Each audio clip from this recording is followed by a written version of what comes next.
Hi everyone, thank you so much for joining me today. My name is Amazade and today I wanted to share my morning skincare routine that I do whenever I'm getting ready to go out or even if I'm just gonna be lounging around the house. So I hope that this is useful to you guys.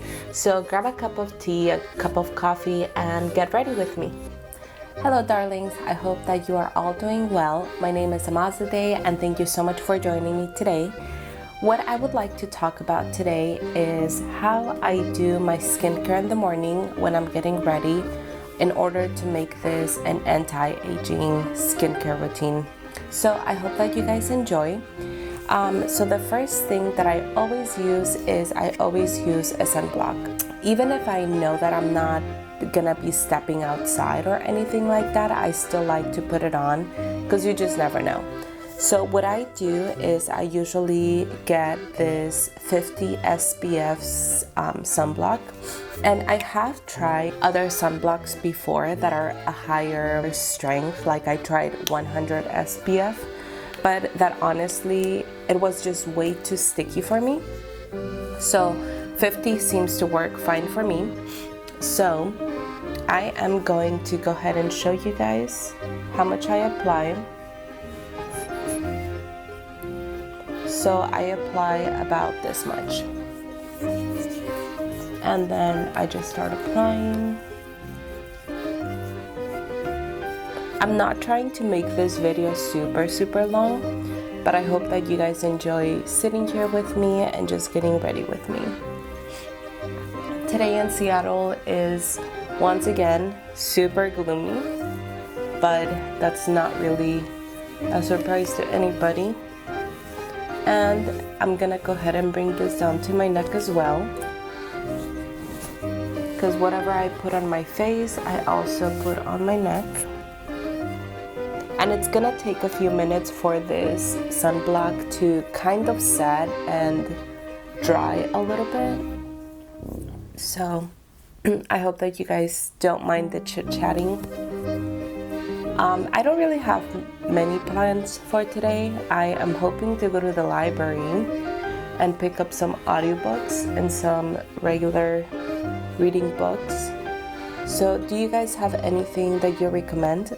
I'm actually reading Down the Rabbit Hole by Holly Madison, because I actually used to be such a huge fan of The Girls Next Door when I was little for some reason.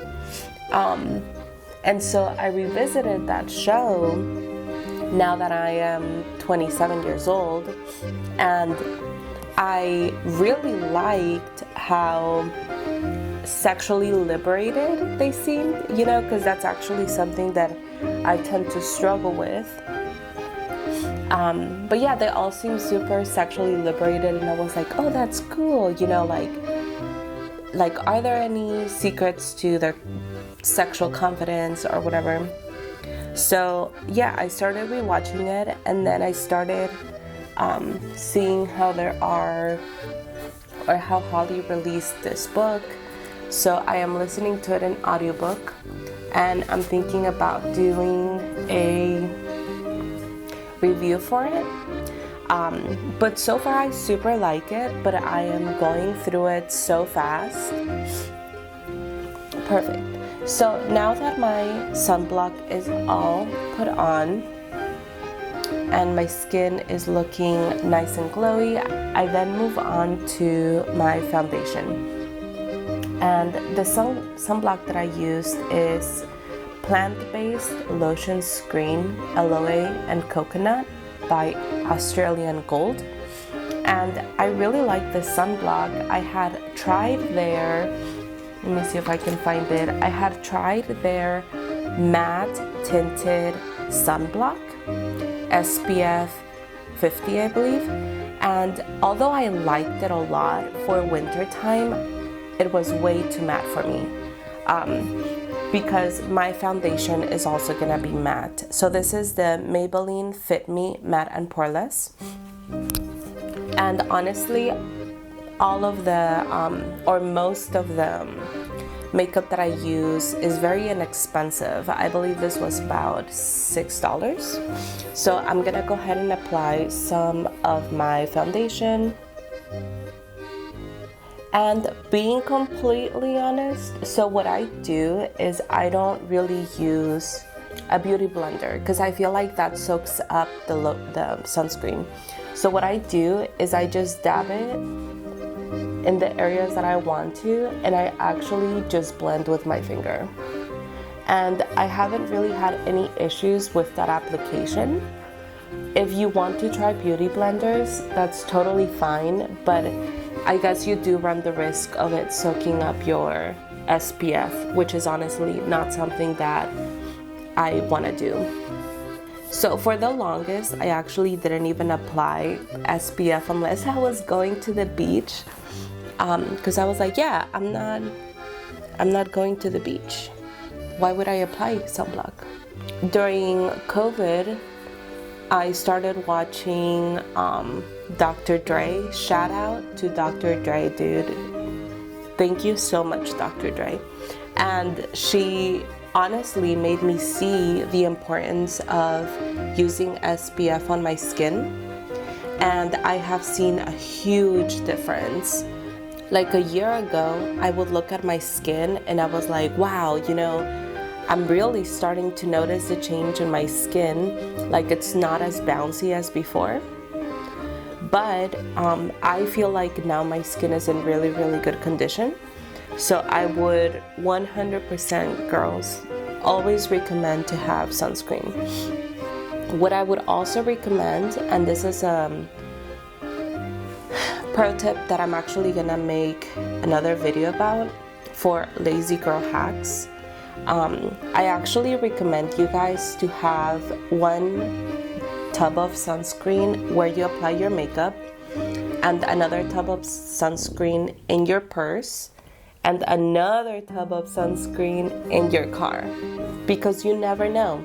You know, sometimes I forget and I'm running errands and I just apply in my car. And prevention is so much better than not taking care of your skin and then having to spend a lot of money trying to undo the damage of sun damage. Perfect. All right, girls, and gals, so my foundation is all done. Perfect. So this is the Maybelline Matte and Poreless Light Beige. Totally recommend. I like it a lot. It leaves my skin honestly poreless, and it takes away some of the oiliness from the sunscreen.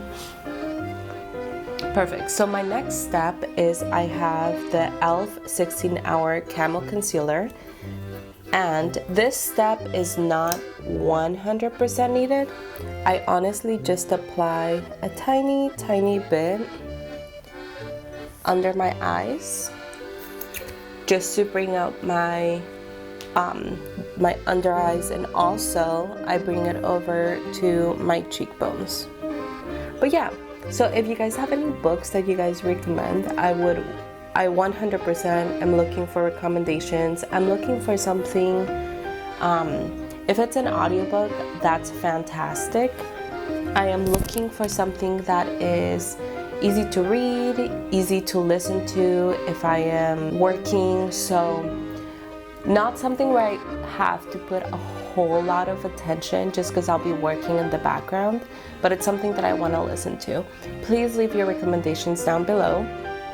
I also started reading Greater Things by Jody something. It was a recommendation from my mother-in-law, and so good so far too, but I need to go back to reading it. It's been a couple of days. Perfect. So another anti-aging hack that I have is SPF powder. So this is the Physicians Formula SPF powder in 30 SPF. And this was also a game changer for me, because for the longest I didn't know how to reapply sunscreen, and I was like, well, am I supposed to apply cream over my makeup? No. So you would reapply with a powder. So what I have is this brush that's retractable, and I just keep this in my purse. That way I take my powder with me and I can reapply. And once I apply the powder for the first time, it also helps take away some of the oiliness from the sunblock. So I just go into my T-zone. Don't be greedy with your powder, girls and guys. And now that I have powder all over, I'm also applying some to my neck. Perfect. So that I am pretty much done with the complexion now. So if you were looking for the SPF tips, I hope that helped, or the anti-aging tips, because SPF is anti-aging. It prevents the UV rays from burning your collagen cells that are what make your skin bouncy. I hope Dr. Dre fact checked me. But that's at least what I've learned, or what I've taken away from watching hours of Dr. Dre. So yeah, I'm pretty much done with my complexion. So I'm gonna go ahead and finish off my makeup off camera. So I hope that this was helpful to you guys. And yeah, I hope that you guys had fun. And I will be showing you guys my final look once I'm all ready. Alright everybody, so this is the final look, and I hope you guys had a fun, relaxing time with me. I hope to see you guys again. If you would like a more detailed look, I would be happy to post a getting ready with me, because I have actually worked really hard on standardizing my makeup routine. That way I don't get super tired when I have a ton of choices. So I actually do have like 10 standard products that I just use all the time, instead of feeling the need of like continuously buying. So I hope that you guys enjoyed it. I hope that you guys had a good time, and I will be seeing you guys later. Bye. Have a good day.